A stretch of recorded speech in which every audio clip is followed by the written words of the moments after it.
মইতো মোৰ লক্ষ্য এটাই যে বড়ো তিনিওটা ৰাজনৈতিক দল এটা হ'ব লাগে আৰু মইতো বিচাৰোঁ যে বড়ো ৰাজনৈতিক দলসমূহ একলগ হ'ব লাগে। আপোনালোকে ইমান কিয় বিজেপিক আশীৰ্বাদ দিছে? অলপমান আপোনালোকেওতো ৰিয়েল ৱৰ্ল্ড জানে। আমাক আৰম্ভ কৰিব দিয়কচোন, সেই উত্তৰ দিবৰ কাৰণে অলপ দিন ৰখিব লাগিব। আপোনালোকৰ মূৰত ফুল চন্দন পৰক যদি আপোনালোকে ভাবে যে বিজেপি একক সংখ্যাগৰিষ্ঠতা পাব।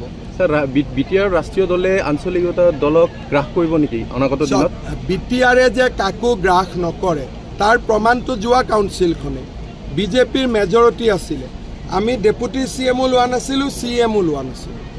আজিওতো কাউন্সিলত বিজেপিৰে বেছি মেম্বাৰ।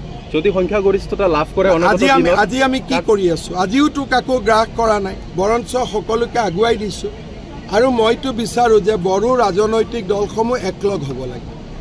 আৰু স্যাৰ অহাবাৰ চিফ নিৰ্বাচনত কিবা ফৰ্মুলা, বিশেষ ফৰ্মুলা দেখা যাওক। মইতো মোৰ লক্ষ্য এটাই যে বড়ো তিনিওটা ৰাজনৈতিক দল এটা হ'ব লাগে।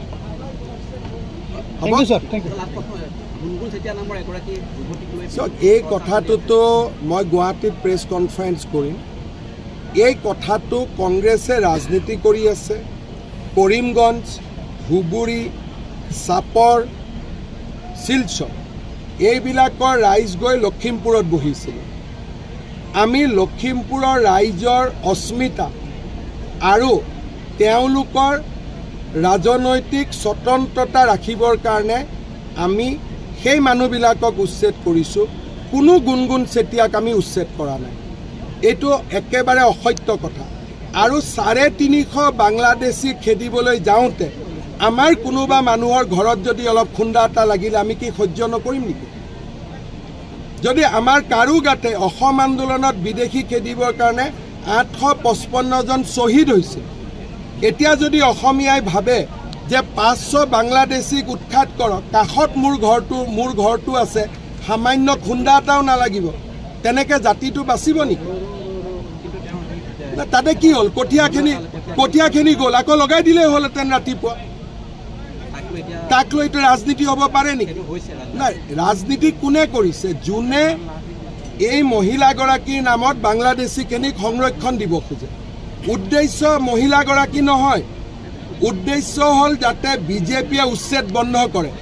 কিন্তু বিজেপিয়ে কালিও চাপৰত কৰিব, পৰহিও গোৱালপাৰাত কৰিব। কোনেও বিজেপিক ৰাখিব নোৱাৰে। বাংলাদেশী উচ্ছেদ হ'বই।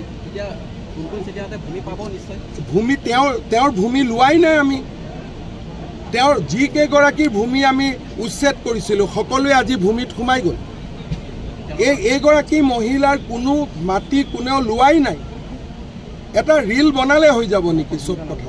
মোৰ লগত বলক একেলগে কাৰ আমি ঘৰ ভাঙিছোঁ চাওঁ। যদি আপোনালোকে গুৱাহাটীৰ পৰা জাৰ্নেলিষ্ট এটা যায়, টিম এটা, আমি আপোনালোকক লৈ যাম যে কাৰ ঘৰ আমি ভাঙিছোঁ। আমি বাংলাদেশীৰ ঘৰ ভাঙিছোঁ।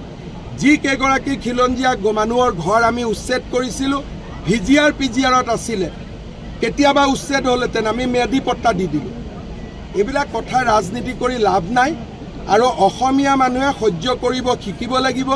যদি বাংলাদেশীৰ গাত টোকৰ মাৰোঁতে আমি যদি ভাবোঁ আমি একদম ইস্ত্ৰি মাৰা চাৰ্ট পিন্ধি থাকিম, অলপো বোকা নপৰিব, কাৰোবাৰ ঘৰত বুলডজাৰ চলিব, তাৰ বোকাও আমাৰ গাত নপৰিব, তেনেকৈতো নহ'ব নহয়। আমাৰ মানুহে জীৱনো দিছিলে বাংলাদেশীক খেদিবৰ কাৰণে। এতিয়া আমি কঠীয়া কেইডাল দিব নোৱাৰোঁ। তাত কোনো বাৰ্তা নাই। বাৰ্তা এটাই, অসমীয়া মানুহ সাহসী হ'ব লাগিব, নহ'লে অসমীয়া মানুহ অসমতে এদিন আত্মসমৰ্পণ কৰিব লাগিব।